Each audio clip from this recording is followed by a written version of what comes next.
Doctor बाबा साहब अम्बेडकर के महापरिनिर्वाण दिन के मौके पर शहर के मुख्तलिफ इलाक़ों में अक़ीदत व एहतराम के साथ पंथी जोत रैलियाँ निकाली गई। इस सिलसिले में देगाचाल इलाके में त्रिपिटक बुद्ध विहार कमेटी की जानिब से भी पंथी जोत रैली निकाली गई और डॉक्टर बाबा साहब अम्बेडकर को खिराज अक़ीदत पेश किया गया।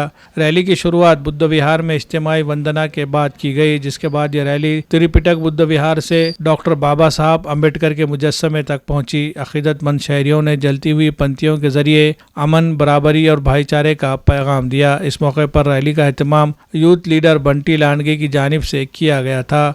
प्रोग्राम में साबिक़ मेयर के नुमाइंदा विलास दादा धबाले, साबिक़ नगर सेवक गफ्फार खान, बुद्ध विहार कमेटी के अहदेदारान, ख़वातीन, नौजवान और बड़ी तादाद में आम शहरियों ने शिरकत की। लोगों ने डॉक्टर बाबा साहब अम्बेडकर के उसूलों पर अमल करते हुए समाजी हम आहंगी और मसावात के जज्बे को आगे बढ़ाने का अज़्म किया। Bureau report, MCN Urdu news.